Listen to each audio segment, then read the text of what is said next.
Hello, and welcome to the Orthodontic Products Podcast. I'm your host, Alison Werner. In this episode, we're going to talk about how 3D printing continues to change orthodontics, specifically the move to direct print aligners. My guest, Dr. Jeremy Manuele, is a Las Vegas-based orthodontist and early adopter of in-office 3D printing technology. He shares how his practice made the leap to direct print aligners, what he's learned along the way, and what orthodontists should know before they bring this technology in-house. Here's our conversation. Dr. Manuele, thank you again for joining me. I really appreciate it. Awesome. Thanks, Allison. Glad to be here. Yeah. So before we get started, can you tell me about your journey with 3D printing in your practice? Yes. So, our journey started, about 7 years ago or so. And like many docs at the time, we were using alginate and experiencing all of the appliance fit issues that often accompany that technology, whether it's the impression having a mistake or the stone models. And so we just wanted our appliances to fit better. And so we're like, hey, well, let's look into this. And so we ended up doing some research. I think the first printer we purchased was and it wasn't the Sprint Ray. It was even before that. I forgot the name of it by now. Formlabs. It was the Formlabs. Oh, It yeah. was the early Formlab printer. Yeah, so that was the first one we got. And we started printing models to send to the lab for our different appliances to be made, because those were always made locally. And at the time, our lab didn't even have a printer. And so that was the start of it. Our appliances came back and they started fitting amazing. Like every single time, we weren't adjusting them, they weren't rocking, and it may have even been closer to 8 or 9 years ago. But yeah, it was eye opening for us. We're like, hey, there's something here. And for us, it was really like as soon as we got into printing, it was a no-brainer. It's like, why didn't we do this sooner? And one of the big concerns I had, I remember this initially when we first got our first printer. I was like, man, what is this going to be like? Is it going to kill all my time? Am I going to be spending hours and hours like working through and training and doing all this? And the cool thing is, like, even back then, it was like almost plug and play. Like my team had some training with Formlabs at the time, but by and large it was plug and play. Like I was so not involved in the process, and it took so little of my time to get it off the ground, and I was just experiencing better fitting appliances. So that was kind of like where it all started for me. And then shortly after that, we started to have the software companies come around that were like, hey, well, we can digitally move teeth. And this is back in the days of like Mesh Mixer, right? Like that was like you had some dentists and orthodontists, they were like playing around, hey, this is how you can move this tooth in this 3D design software. Yeah. And I looked into that a little bit, but it was like quite a cumbersome process. You had to learn the software, and then even then it's like you're trying to make a 3D modeling software work for dentistry when really it wasn't intended for dentistry or orthodontics. And so I didn't spend too much time in Mesh Mixer, but shortly thereafter you started to have some actual software companies develop tooth moving software specifically. And that's when we started to do like our retainers, our clear liners, limited cases. Like, well, let's set these up, let's print a series of models, and let's suck down the models, and maybe we can avoid having to pay $500 for a limited aligner case or whatever we were paying at the time. And so that was sort of what got us initially into the world of 3D printing. And then from there, from the time we actually started fabricating appliances in our office, specifically clear aligners, like that's when the learning, that's when your learning really starts to accelerate, because you start to experience and understand things that you never had to think about before, right? So when you're ordering aligners from a company, like you do the setup and they send them to you, and like you just put them on. Like you don't think about, well, where should that trim line be, or what about like this set of teeth compared to this one? These ones have more undercuts. Or what if I use this thickness of material compared to this one, or this type of material compared to this one? So you have a world of options at your fingertips when you start to take some of these workflows on into your office. And by having these abilities, it can be overwhelming to some extent because there's so many choices. Like, what do I choose? But if you do spend some time and start to figure out like, hey, well, this works better in this situation, this works better in this situation, well, now you can start to customize your treatment plan, you can start to customize your systems, and now you can come up with something that's actually working better in your office, that's costing you less and helping patients get through treatment, even faster. And so that was sort of like when things started to take off, and from there, we've just progressed to better softwares, better printers, better resins, better everything, and that's the journey that, we're still on today. Yeah. Okay. So where are you now with 3D direct print aligners in your practice? Yes. So with 3D direct printers, we onboarded that technology in the beginning of this year, the end of last year. So the end of last year, we bought a printer. So like December 2024, we bought a printer. I think it was delivered January of this year. And that was kind of our first experience with direct print aligners. And at that point, a year ago or so, even still, like, this is pretty new Yeah. technology. I mean, Hmm. there's been some docs in Asia that are using it, like, here and there, and like a handful of doctors here and there, like, doing a couple little things with it. So our expectations were pretty low. Now, ironically, the reason that one of the biggest reasons I decided to get a 3D printer is I wanted to change my phase one retainers, Ah, because, like, with these materials you can customize them and make them whatever design you want. yeah. Turns out the workflow for that is not so simple, and due to some issues that come up with staining and things like that, we actually haven't even done that. Okay. But we did start to direct print aligners for our patients, and we started out with limited cases. And then now, the last 3 months or so, the only cases that I've started, all comprehensive cases, moderate cases, limited cases, everything has been in direct print aligners. And from what I've learned, even just over the last year, like, I truly feel like this is the way everybody's going to be going. Hmm. Like, if you asked me, like, do you think it's there right now Yeah. today? Like, is the technology here ready to plug and play? Like, plug it into my office and start going tomorrow? I would say no. I would say there are definitely still things that need to be worked out. Now, can it be plug and played? Yes, but just know that it's not really plug and play. It's like, plug, flip this switch, that switch, turn this on, Yeah. hold this thing right. You know what I mean? There's some workarounds that you have to know about Okay. in order to make this successful in your practice. But, like, as of the last 3 months, that's the only aligner system that we've generated in our practice. Hmm. And so it's definitely possible. And the bugs, so to speak, that we're working through will continue to be worked through. Things will continue to get better. And the potential is there. That's the most important thing for me. It's all about, what is the capability of this system. Hmm. Like, is it capable of producing either A, better results, or B, results with less hassle, less attachments, Hmm. or C, like better fit, aesthetics, better patient experience, shorter treatment times. So if it can provide all of those things, well, I want to be on the forefront of that. I want to learn how to get all of that value, even if it's at the expense of working through the current problems in the systems, that are there today. Yeah. And we can dig into as many of those, Yeah. both sides of that equation as you'd like. Yeah. So, Yeah. yeah. Well, before we go further on that, talk to me about how these direct printed aligners are different from traditional aligners. Yeah. So, traditional aligners were made on a stone model. You pour up the stone model, you use the plastic, you heat it up, you suck it down over the top. That's like, original, the OG clear aligners. So that transformed into then using a 3D printed model, right? So Hmm. you can make it out of most commonly it's out of Yeah. resin. Some of the bigger companies use nylons and other materials like that.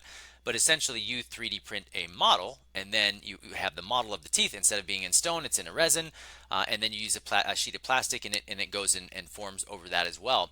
And you can use it over and over again, right? So Hmm. that plastic doesn't deteriorate, it doesn't break when you pull the aligner off of the model. And so if you need an extra one, you can just do another suck down, or you can have two or three retainers made off the same model. So that was a pretty big breakthrough. It Yeah. was also much more accurate, right, from an overall accuracy standpoint.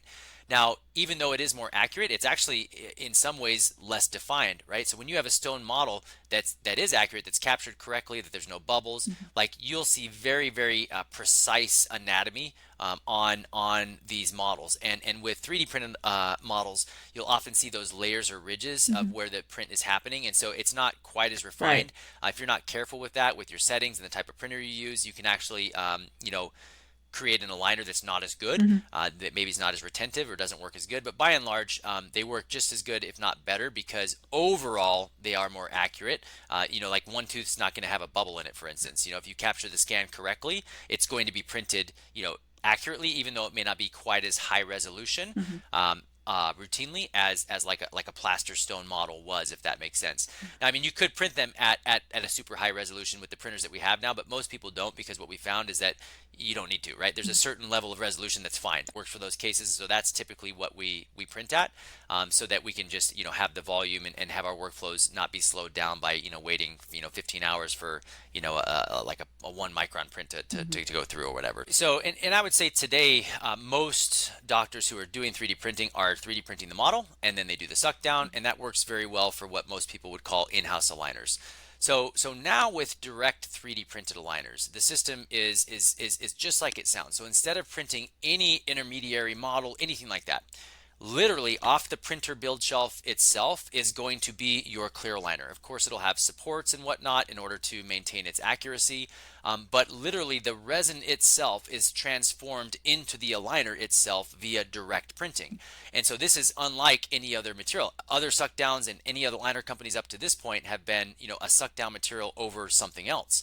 Now these materials are directly printed. So it's not one sheet of plastic forming. It's literally hundreds of layers being built throughout that whole process. And understanding that helps us to understand then, why the mechanical properties are different, why the problems that we see are different with these aligners compared to traditional aligners. And then you can start to understand the positives and the negatives that go along with having this new system. Yeah. Okay. And as I understand it, with direct 3D printed aligners, you can control, in theory, the thickness of the aligner in different parts of the aligner. You can also incorporate features directly, like cutouts, bite ramps, undercuts, all those. Can you talk a little bit about that? Yeah, absolutely. And I wouldn't even say in theory, like this is absolutely in practice today. You Okay. can control the thickness of the aligners Okay. So in, you in are any able of the to. Okay. 100%, yeah, Okay. and you can do even like gradient occlusal surfaces, for instance. I mean, that's one of the features within the software that we use, meaning that it'll kind of thin out the material in the occlusal of the posterior and make it a little bit thicker as it moves more anteriorly, and that allows for the aligner to be a little bit more comfortable. Because if it's too thick in the back, then patients, they tend to hit on the back only, and it can be uncomfortable. And again, these are things you don't think about when you're doing a suck down, because one of the differences between a suck down is that the thickness is not uniform, right? The material itself is going to stretch more over the incisal edges than it does in an undercut or on the flat surface of the tooth. So if you were to get out your Bowley gauge and measure every single individual point of a suck down aligner, you would see it's all over the map. The material may have started out 1 millimeter or 3/4 millimeters, but if you actually measure the actual thickness in all these different places, it's very variable. With a direct print aligner, the thickness by default is 100% uniform. So if you say 0.75 millimeters, that means every single surface of that aligner is 0.75 millimeters. And so that's when they realize, hey, well, maybe we don't need 0.75 millimeters everywhere, and that makes it a little bit more uncomfortable for the patient, because now they're just hitting in the back instead of kind of like they're used to feeling and hitting more of the teeth together. So now they'll thin out the material in the software itself, make it thinner in the back and thicker in the front. But to your point about adding auxiliaries, yes, you can add a button anywhere you want on the aligner, and it's going to integrate. It's going to be directly printed, so it's almost like a direct bonded composite onto another big glob of composite. It's just it's solid. It's not coming off. It almost turns it into one piece. Right. And so your buttons are stable, and you can design those in a way that you can make sure that the aligners are retentive. And I would say one of the most interesting and probably most powerful things that we're just starting to harness is the ability to engage undercuts.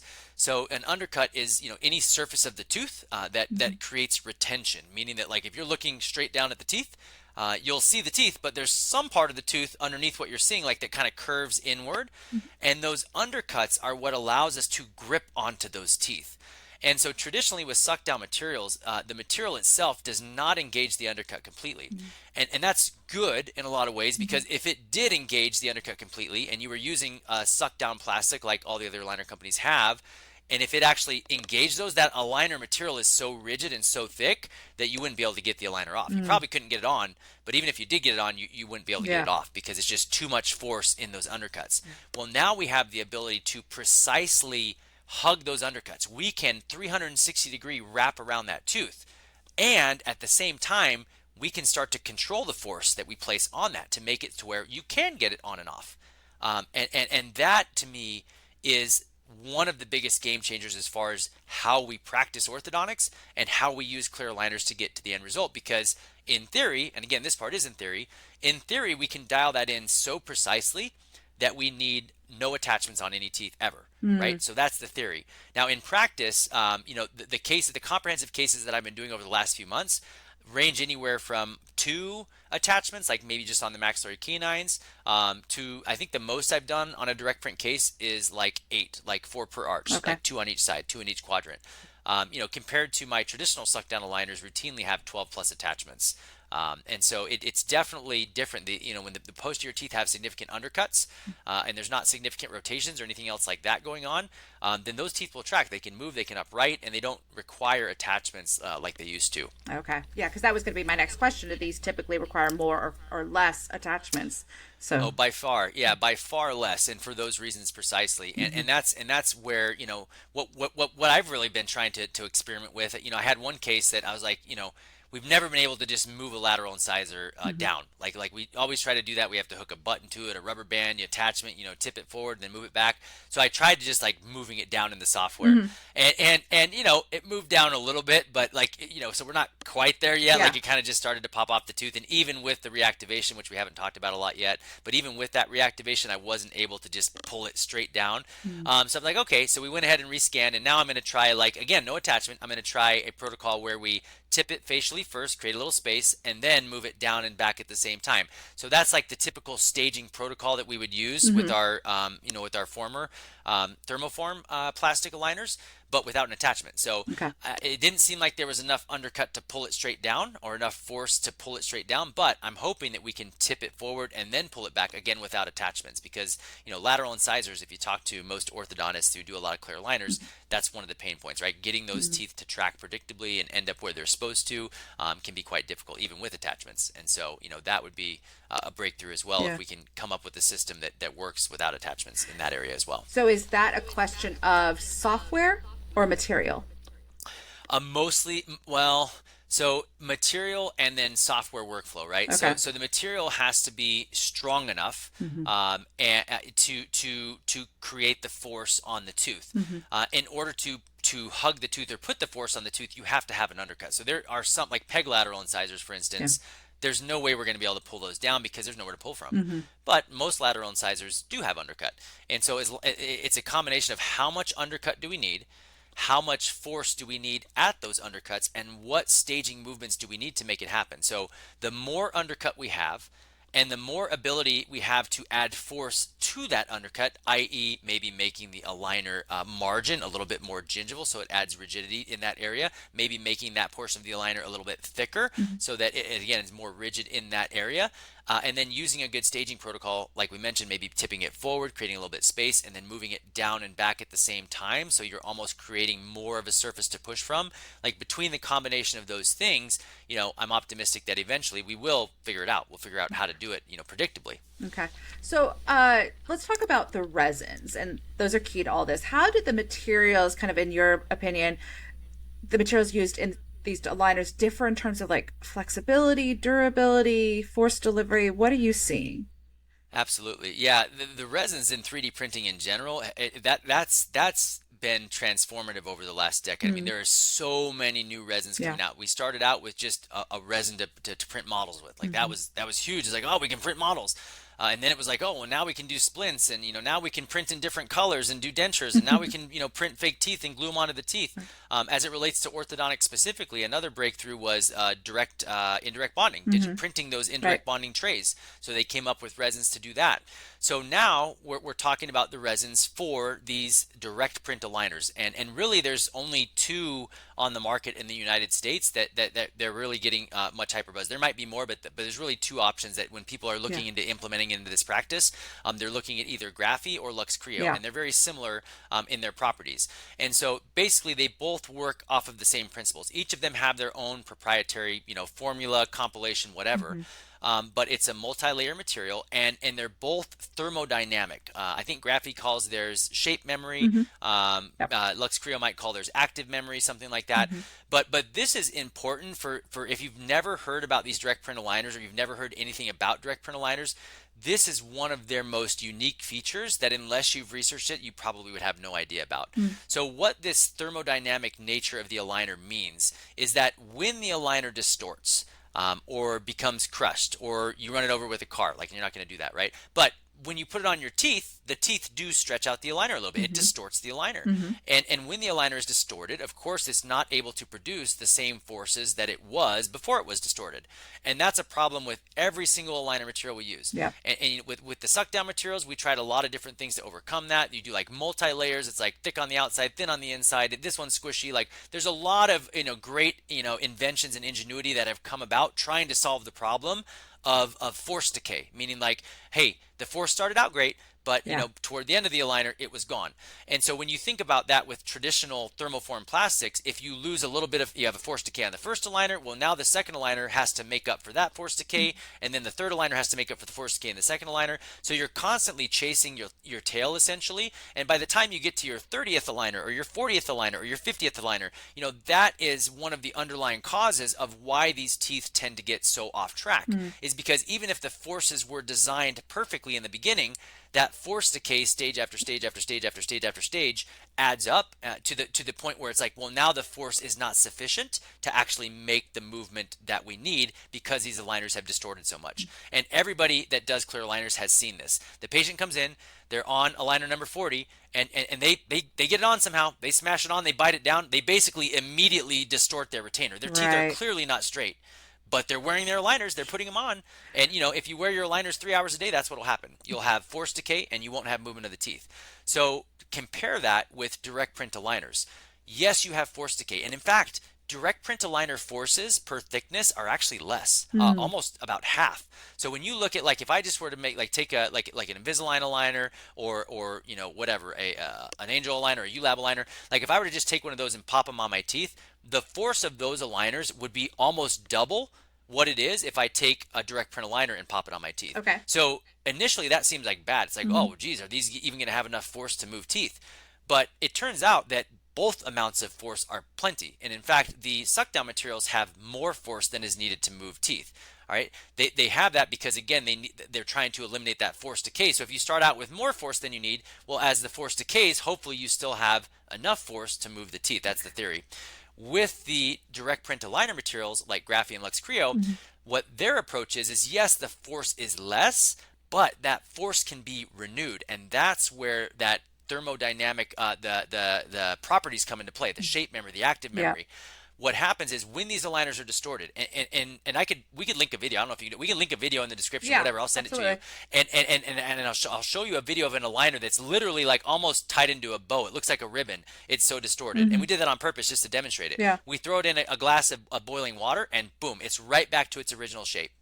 And that's the material properties itself, and I'm not privy to how they design that or why it does it, but there's enough elasticity in there that it reacts to heat. So when it reacts to heat, it goes back to its original shape, and then once it's at its original shape, then once that water cools down, then it hardens. So basically the hot water makes it back to its original shape, which restores its original shape, and then it hardens, which restores those original forces. So now it's as if every time you do that boiling protocol, you're getting a brand new aligner, a brand new set of forces. So even if there was force decay throughout the day, which there is, by time you do this day after day after day after day, by time you go from aligner 1 to aligner 2, there's almost no force decay left over, if that makes sense. Yeah. And that's where it's so promising as far as getting through our cases faster, because if we could get through every single case with zero force decay, then we would literally only ever have one set of aligners. Right. Assuming we staged the case correctly. We would have the aligners that move the teeth, assuming all the movements were possible, we staged it correctly,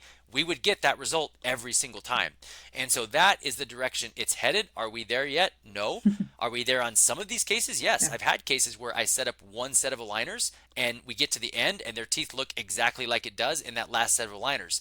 I learned this the hard way because with every other system I've ever used, I've planned force decay into my movements, meaning that, I know that if the tooth starts out, mesiolingual, then if I program it to perfect, it's still going to be a little mesiolingual because of the force decay. So what I do is overcorrect that, right? A lot of us will do that. We'll overcorrect the rotations. We'll overcorrect intrusion. We'll make all these extra forces in the aligner system because we know that the force is going to decay.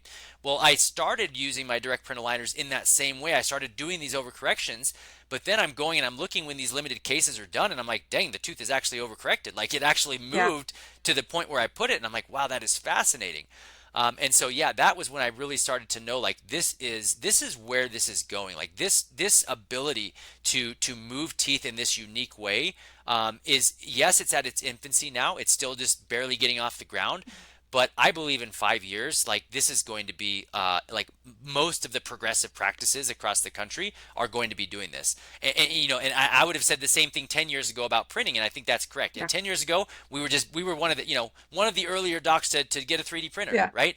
And then 5 years later, everybody's got a printer. Like, especially, at least all the progressive practice, they have a printer. Yeah. And I think that's where we're at with direct print aligners right now. I think that right now you have a few people that are working through the kinks, like myself, and we haven't talked about the kinks yet, but we should, because it's important. Yeah. Yeah. But in 5 years from now, I think a lot of these things are going to be worked out, and you're going to see, like, practice after practice. You're going to see a lot of practices using it, and I'm excited for that, because the more practices that jump into this, the more we learn, and the more we share with each other, and the faster this progresses. So, some days I feel like, a lone ranger. There's like 10 of us across the country who are doing much of this, and it's like, okay, well, that's great, but like, we need like 1,000 of us. Like, let's join together and like really get this off the ground, because again, I think this is where it's going. Well, I was going to ask you about how this has affected staging your cases. How does it affect the staging, or how does it change the staging?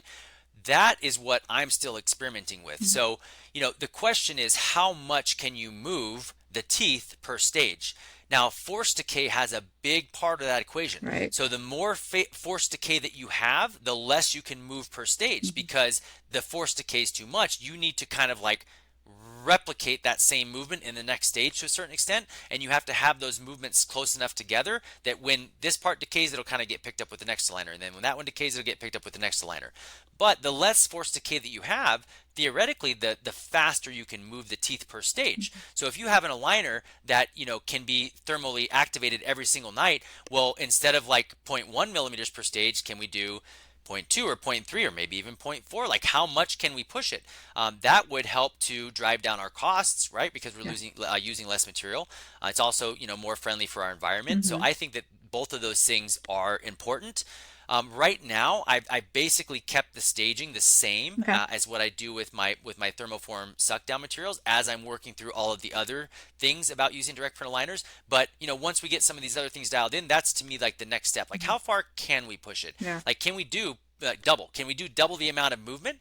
There's that balance, right? If you do too much movement, it is going to be too much force decay, and it won't be able to recover. I mean, eventually you boil these things. I would imagine if you boil them 100 times, like, they would probably, break more, crack more.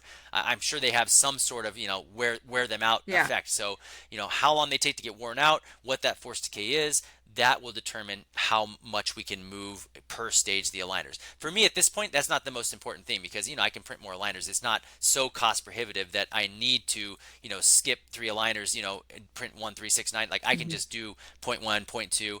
My standard is 0.25, a quarter millimeter linear movement, or 2.5 degrees angular. So that's kind of like my normal go-to velocity, which is actually quite a bit faster than a lot of aligner companies do still. So yeah.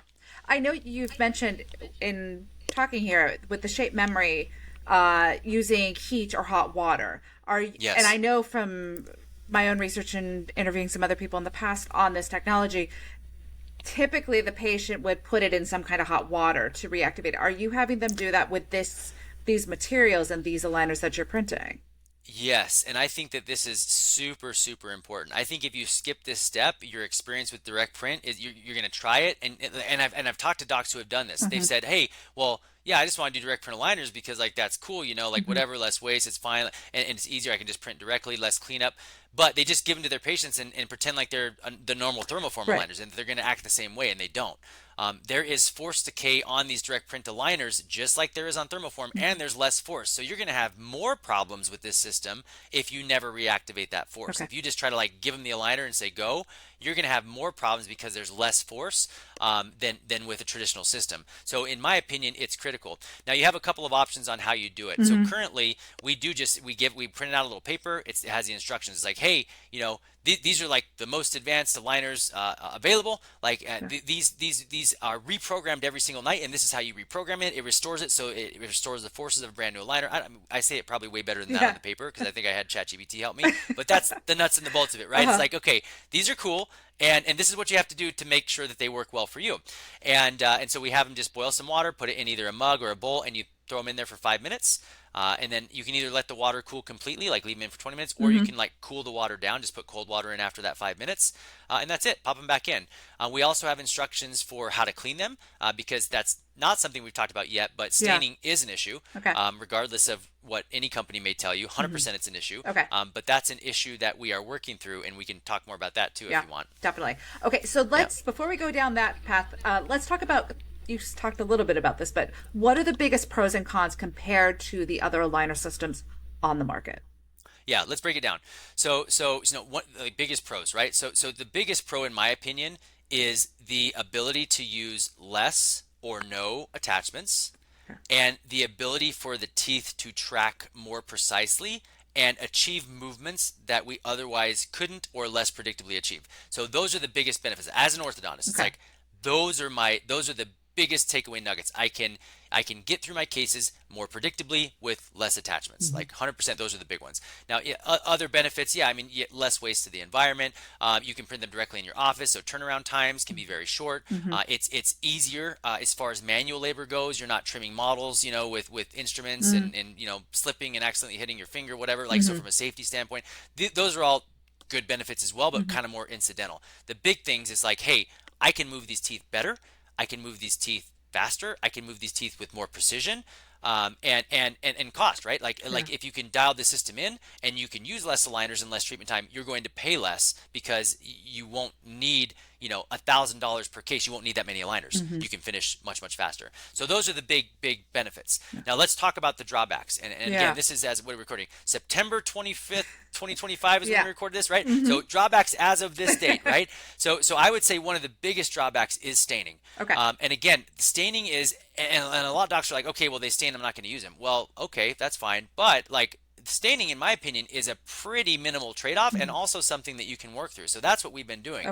When we first got the aligners, we noticed that many of them would stain. Like I put them in my own mouth, like after I brush my teeth, only as retainers. Like I didn't eat food, I didn't drink anything, and literally the aligners would stain, to some extent. Now, was it severely stained? No, but it was stained, like noticeably. You look at it, it's like, oh, that's not as clear as it used to be.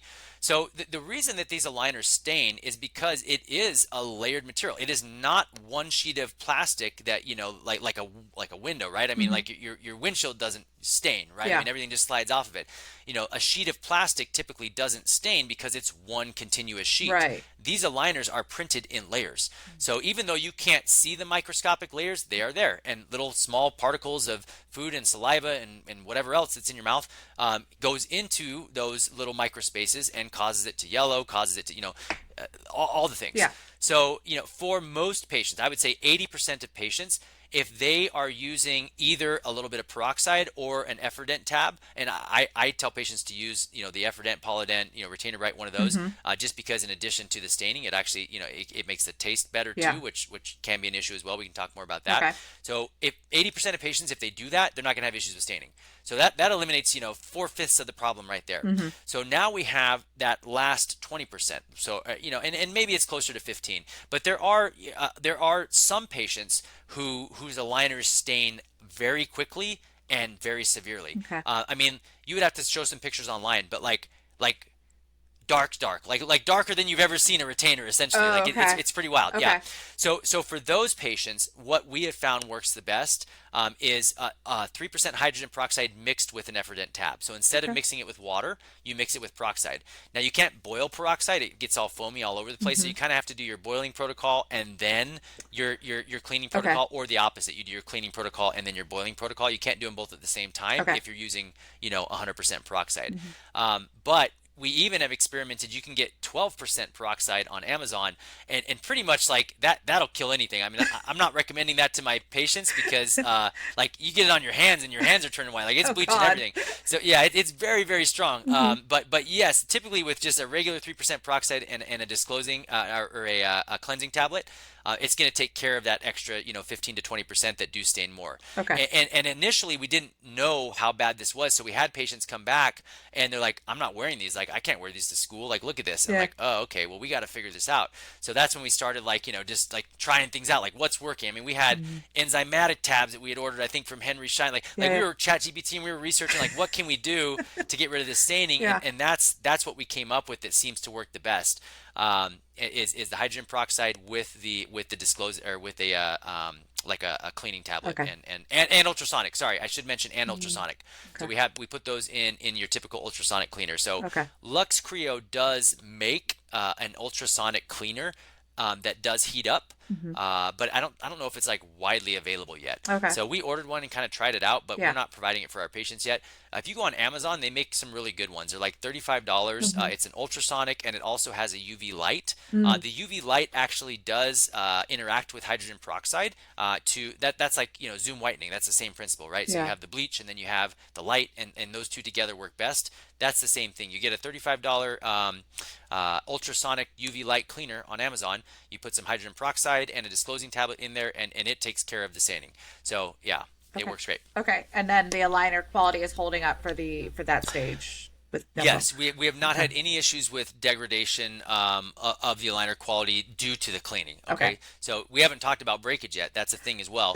And so we'll go through that. Okay. But no, due to the cleaning itself, there's been no patterns of like, oh, well, I did this many boiling sessions and whatever. And in fact, we have had patients that just aren't as compliant that Hmm. instead of changing them out every week or 2 weeks, I mean, they may change them out every 3 weeks to a month, Mm. and they're still boiling them every night, and the aligners are still holding up. So I don't think that process is super degrading to the aligner itself. Okay. I'm sure at some point it causes stress on it, but that's not the biggest Okay. thing. Okay. Breakage is caused for other reasons. Okay. Yeah. So talk to me a little bit more about the drawbacks. So we did staining, Yeah. breakage. Yeah, so we can talk about breakage. So we've all had aligners that can crack, right? Hmm. That's something that we're familiar with from traditional suck down aligners. Things can crack and things can break off of clear aligners as well. The longer that you have suck down clear aligners, the more likely things are to fracture. If you don't believe me, just have one of your patients come in that has had a retainer for 2 years and try squeezing the back of it to like adjust it. It's going to snap Mm. most likely. So they start out very more flexible, and then over time they get more rigid.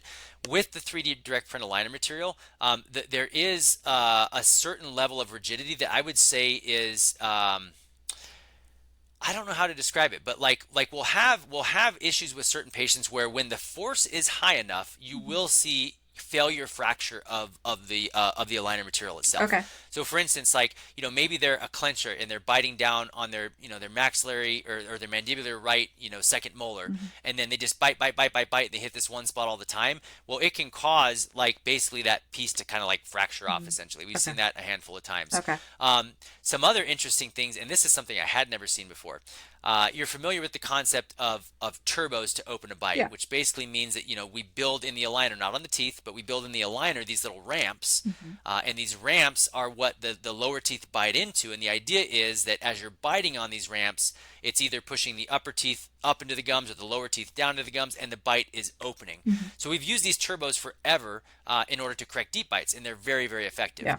But most of the time, with your turbos, it's a hollow turbo, right? Hmm. It's made on a suck down, so the turbo is printed on the model, and then the suck down is done over the model. So the turbo thickness is the same, thickness as the rest of the aligner. Yeah. Well, with these direct print aligners, you don't have to do it that way. You can actually fill in that turbo, so now you have a solid turbo instead of a hollow turbo.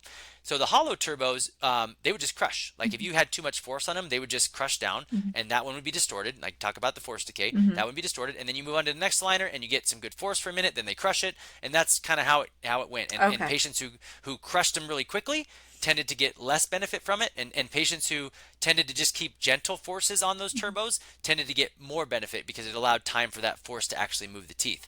Well, now with these direct print turbos, that turbo is one solid block. Right. So you can bite down on it, but it's not crushing, right? I mean, it's very, very Yeah, solid. yeah. So if the turbo doesn't crush, then what we've discovered is, well, the other part of the aligner that's hitting the turbo can quote unquote crush, or, for lack of a better Yeah. description, like fillet open. So we had this come in like last week. The patient's like, oh, every time this, this aligner, it just splits in half. And I was like, it splits in half? I was like, what does that mean? I was thinking, okay, well, maybe there's a crack somewhere, Yeah. right? That can happen. Maybe they're pulling it off a certain way, Hmm. and it's caught. But I look at the aligner, and literally it's kind of split in half right Yeah. at the canine. And I'm looking at the case, and I'm like, dang, there's a turbo right above that. And I have her bite down with a new set of aligners Yeah. in, and sure enough, like that is the point Mhm. where she's hitting. And it's just like, because the turbo itself doesn't decay, Mhm. all of that force is right on that one area. So what we did, and again, because we can customize this, is we made a note in her chart. And my lab technician, Melanie, she is phenomenal. So she keeps notes on every single patient, on every single setting that we use, how tight, the gap fill, the thickness of the material, gradient or not. And so anytime we have any issues with patients, she will write it down. We're not printing all the aligners at once. We're printing like the first 3 upper, 3 lower, and then we'll print 6 upper, 6 lower. And as we're going along, we're taking notes and we're making the aligner better and better and better and better. Okay. So as we get through treatment, it's only fitting better and it's only holding up better. So for that patient that we saw last week, we went ahead and made a note, said, hey, go ahead and do 2 things. So one, we're going to move that turbo more palatably or gingivally, however you want to think about it, so that it's not the only one hitting, because there was other turbos as well. They just weren't hitting on them. So we adjusted those turbos to where they were more even, and we had her thicken up the incisal edge of that canine so that if they hit on that, it's not going to be as likely to split open. So again, that you have the ability to do that now when you notice that there is a problem with a case cracking or breaking. Okay. Yeah. Any other drawbacks? Let's see. We talked about staining. We talked about breakage. Okay, taste. Taste can be a drawback. Now, I think that is mostly a post-processing issue. Okay. Yeah. So if you're post-processing correctly, I don't think you're going to have issues with taste. Okay. At least that's been my experience with Lux Creo. I don't know. I haven't used Graphia enough to know. I've only ever tried them out. They've sent me a sample pair. But with Lux Creo, if you do the post-processing correctly, I don't see that as being an issue. Okay. But if you're worried about it, then I would say those cleaning tablets are good, not only for the staining, but it also is usually they're minty, right? So when you pull it out of the cleaning tablet and you've done an ultrasonic, like all that mintiness is, throughout your whole aligner. So we have not had issues with taste, knock on wood. Okay. But again, we do recommend they use a cleaning tablet, so that could help with that. Okay. Yeah, other drawbacks, breakage. Yeah, so one of the other things is that these aligners do feel noticeably different in your mouth while you're wearing them.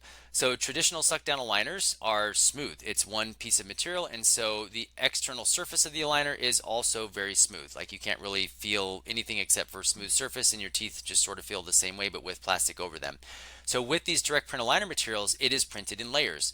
Now, granted, the layers are a lot closer together. So like if you look at them with the magnifying glass, like the layers aren't as big as they are, let's say, with a thermoformed or with a direct print model that prints in bigger layers. But there are layers, and when that actually prints, you can feel it in your mouth. So it kind of feels, it doesn't feel like sandpaper, but it definitely feels more rough compared to the feeling of a thermoplastic material. So if you have a patient who has been wearing traditional suck down type aligners, and then you give them a direct print aligner material and you don't say anything, like they're going to notice, and they may or may not like that. I would say they would be more likely not to like that than they would be to like that, because again, we tend to like smooth things, right? So when you feel something that rough, it's just, you feel like plaque on your teeth feels rough, right? So it's not a feeling that you want to feel necessarily. So that's something, again, that you're going to want to get ahead of. You're going to want to preface that, right? You're going to want to tell them, hey, if they've worn aligners in the past or retainers in the past, just like, hey, this is the brand new material. It's going to feel different on your teeth. This is why. And, again, explain, like, these are the properties that allow us to reactivate the memory, help your teeth move better so you don't have to have attachments all over, just start going over all the benefits again so that they understand, like, yeah, this is okay. Yeah. Okay. So talk to me some more about how you're prepping the patient for this type of aligner. Yes. So basically, every time we have a new problem, we add that to the list of things we talk to them about in the beginning. Yeah, you know what I mean? Because it's like, at the end of the day, it's like we don't want to, under or over promise and under deliver. We want them to have a great experience. We want them to get a great result, and we want to make sure that we're as transparent as possible. So the benefits of these systems are real. They will finish with less attachments. They will finish earlier. Their teeth will track better. But there are these drawbacks as well. They might break. We have to customize them. Like, it feels a little bit different. They can stain, like all these different things. And I think that's where, I think that is the biggest reason why this hasn't taken off more than it has. Yeah. Because, I mean, the companies behind it are oftentimes, they're underselling the problems. They're like, oh, they're only talking about the benefits. And when doctors actually start to use them, well, they see the problems. But a lot of docs aren't as motivated or interested in fixing them, right? So it's like, oh, this is a problem. I don't need a problem right now. I'm just going to go back to what I was doing or go to something else. I think that for any direct print aligner company out there, like I think that they should be very, very upfront with the current challenges. I mean, it's not like they're not going to find out. Mm-hmm. Like if they're using a lot of these aligners, they're going to see all of these things happen. Yeah. So I would rather, them be on board with helping us deal with these complications rather than us have to take these on ourselves and figure out every little thing that can happen. And so that, and that's the thing. I mean, like I'm not like working directly with, look, I use Lux Creo now. That's the printer that I have. That's Yeah. the aligners that I use. I chose them because all things considered, their force levels are a little bit higher Okay. than Graphene per aligner, and I felt that was a benefit. But like, I'm not like on their clinical board of directors or whatnot. I mean, like if I have a big issue, I can email them. Yeah. But I mean, truthfully, I probably should work closer with them so that in addition to just solving the problems in our practice, Yeah. we could actually hopefully make some more, systemic changes and resolve some of these products more globally, Yeah. or some of the problems more globally. Yeah. Yeah. So do you, okay, I'm just curious, do you send the patients home with any kind of extras, or what are the instructions you're sending them home with? Because you mentioned the staining. Yep. What are you, Yep. what are you telling them? Yeah, so we have all the in-house, branded aligner bags, blah blah blah. So they send home with their aligners, and we also give them like basically a starter kit of Effordent tabs. Okay. So they have some, you know what I mean? Because we want that. The last thing we want them to do is we tell them to do something and then they don't do it, and again they have that negative experience, whether it's because they didn't do it or just because. I would rather provide them with the potential experience right off the bat. So we'll give them whatever it is, 3, 4, 5, 6, 7 cleansing tablets, so that starting day one they can use it. So now they know what that's like. Now if they run out and they choose not to use it afterwards, well, at least they know that if they use it, they'll be fine. Right. So and they may not be a big deal to them. Maybe they stain a little bit. It's not a huge deal. That like they taste great. They're not worried about it, and that's fine. That's their choice. But I want them to have that at the beginning, so we give them that, and then we talk to them about the process, and we give them written instructions on how to do that cleansing process. So it goes through the boiling, the procedure, like why, all the things is written out, and we explain that to them before they go. And so, that's kind of the process that we use when we deliver the aligners. Okay. Yeah. And then in terms of patient feedback and just appointments, how is that going? Yeah, we use direct remote monitoring. Okay. And so so all these patients typically, if they're more than 6 stages, if they're anything more than like a very limited case, they're all going to be scanning weekly. Okay. And so or biweekly. So we'll have them, basically we'll be checking the fit, we'll be giving them feedback about wearing them, about doing the boiling protocol. Like we'll check in on all those things to make sure, hopefully make sure they're compliant. Okay. So now let's talk about the workflow for the doctor and the staff. Is it more efficient or more demanding? You talked a little bit there about how with your lab tech, she's only printing so many at a time. So tell us more. So it's a great question. So to answer that directly, as of right now, it is definitely more demanding from a computer standpoint, 100%. Okay. Like probably doubly more demanding from a computer standpoint. Okay. But it's quite less demanding from a fabrication standpoint. Okay. So basically, the way that it works is you have to kind of have 2 or 3 different softwares. So you have to have your tooth moving software, right? So I use ULab. There are other ones out there, but you have to have your tooth moving software.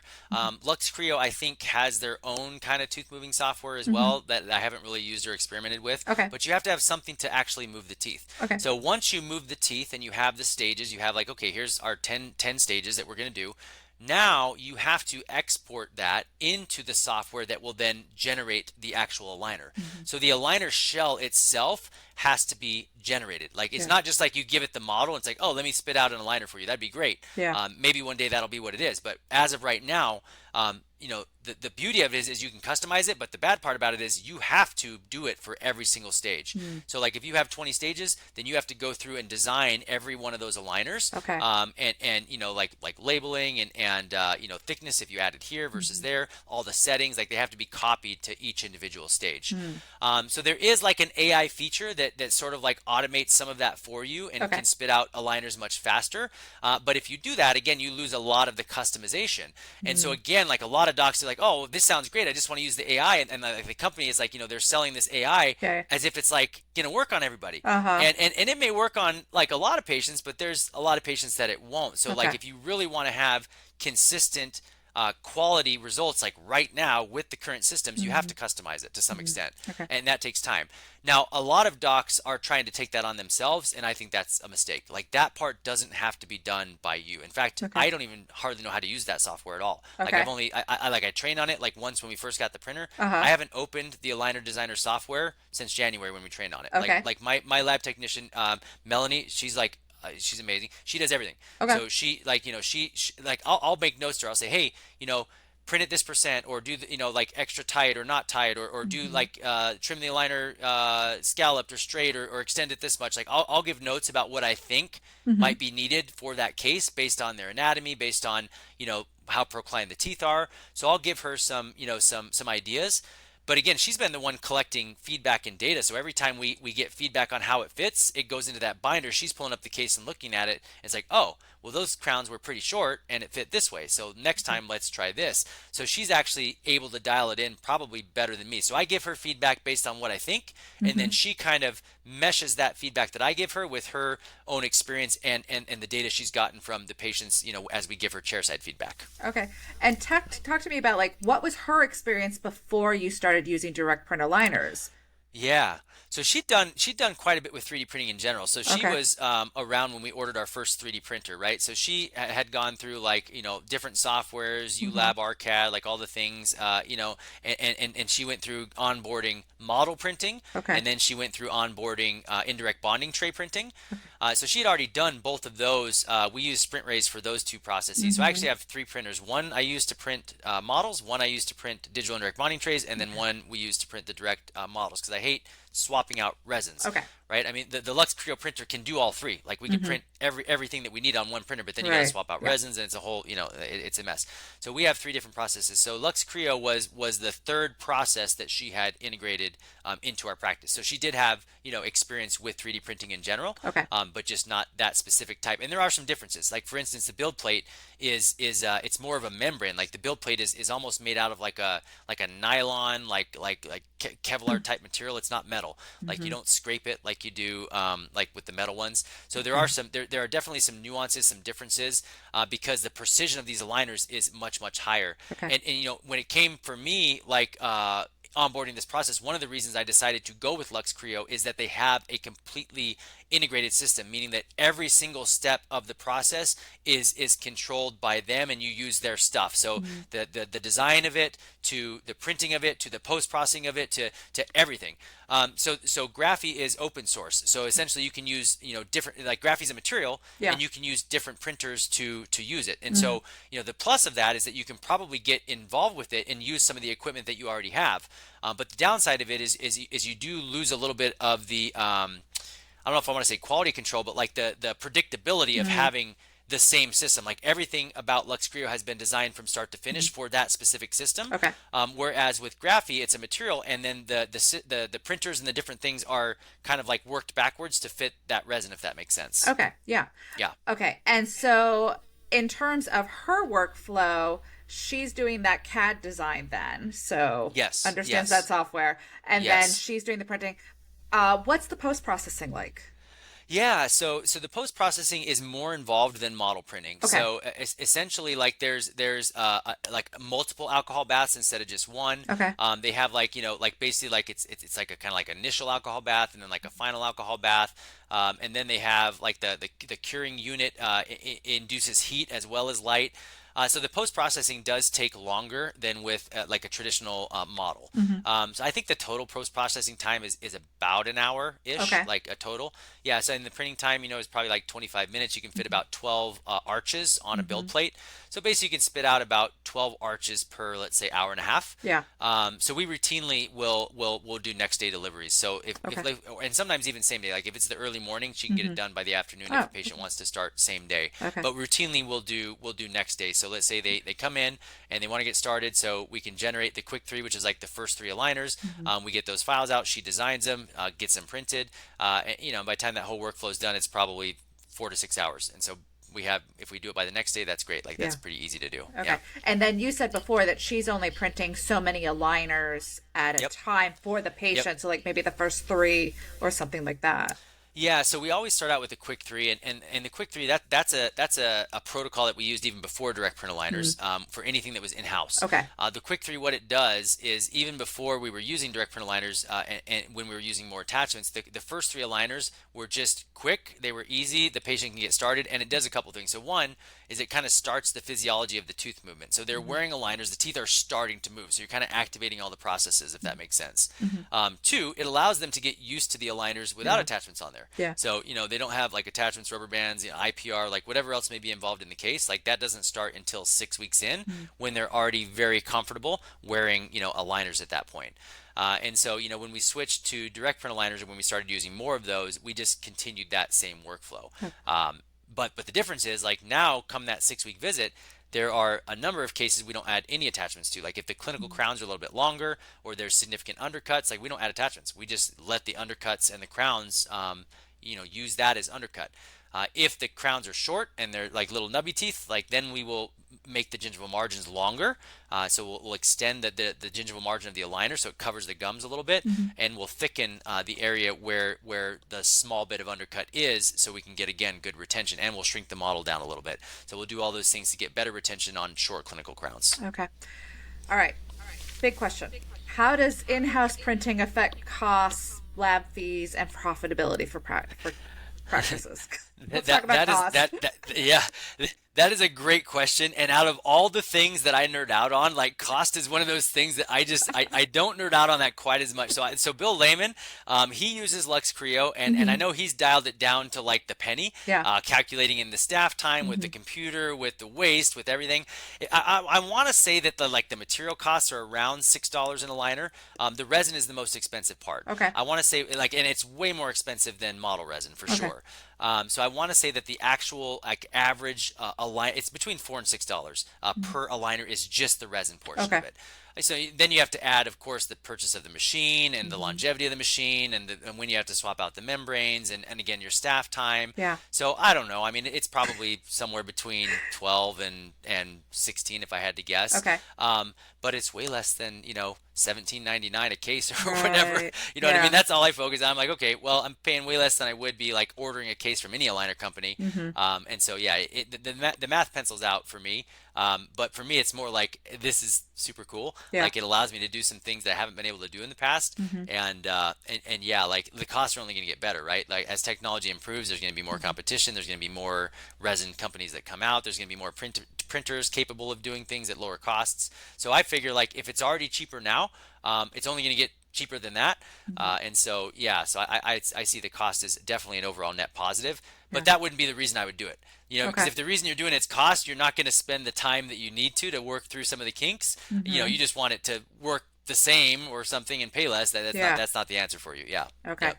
So what's next for you in terms of moving this process forward and integrating it further? Yeah, so my next thoughts are we need to work with companies to get this integrated in a way where some of this manual process that we're currently doing is now plug and play, and or we do have like actual systems or rules where we can order a case, and depending on how many teeth they have, depending on how many teeth they're missing, depending on how tipped the teeth are, depending on how long the clinical crowns are, depending on how much undercut there are, like the software, especially with AI, like it should be able to figure that stuff out for us. Like if we give it some guidelines, it should be able to produce an aligner that fits every time and that has the appropriate amount of retention per tooth. Now, I know it's not simple. I know it's not easy. Otherwise, someone would have already done it. But it is possible. And so for me, like I want to integrate with companies who are willing to listen and to make changes, and get this material better on a more global level, because that's what we're going to need if we're going to have like more broad adaptation. But it's the same thing that happened with direct print models. Like when we were first printing models, like you had a handful of us out there that were printing models, and everybody else was like, oh man, they're dealing with a lot of stuff. Man, these guys are dealing with a lot of, and we were, right? Yeah. And so, but we worked through that, and like again, more companies came on the scene, more innovation happens. Every time a new company joins the market, like better stuff happens. Yeah. I mean, you saw that with Invisalign. For years, they were the only player in town. Now there's 100 aligner companies, and look how far aligners have come since that happened.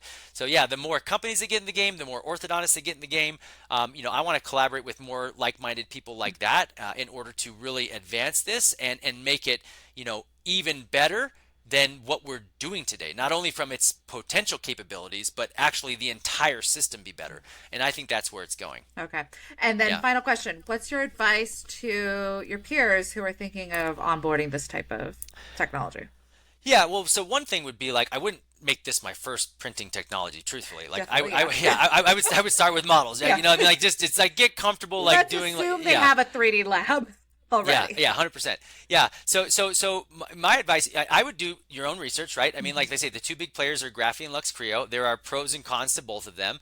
So I would do your research and figure out what's going to work best for you. As far as, you know, there's software differences, for instance. So depending on what you're doing, I would definitely do some homework there. And then I would say, like, honestly, like if you're at a volume where you can justify the cost of the printer, I think the printers are around 20 grand or so. Like if you're going to make that up in a couple months cases, for instance, like I would just do it, like schedule some time and like just jump in, because you're not going to learn until you actually, you know, get your feet wet, so to speak. The onboarding process was very good with Lux Creo. Like you have to go through this whole video, like 4-hour training process, like to even unbox it. They're like, hey, don't touch this box until you've watched these videos. Okay. So Melanie and I, like, we watched them together. Like it's a whole, but it's good. I mean, we learned a lot of stuff. You know, we're taking notes because again, the processes are different. So that's important. Yeah. But yeah, I mean, I would do it. I have a doc reach out to me last week, and actually, I don't want to say this. I'm not offering to do this for anybody, so don't email me. But like, you know, he was on the fence about whether to order one. I'm like, dude, just send me a case. I'll print it for you. You can try it out. You know, and Lux Creo might do that for you. Yeah. I mean, or Graphene might do that for you. I don't know. If they will, great, take them up on it. But just know that, you know, it'll allow you to try a case, but it's not going to allow you to try a case with a lot of customization. You have to do that on your own right now. So if you're going to have those companies try out a case, I would say try out a crowded case with normal length teeth. So not like too long with a ton of recession, not too short. Just do like a normal length with like a good, decent, you know, normal, mild to moderate amount of crowding, and try it out with that, because the AI settings that they use are pretty good for that type of case.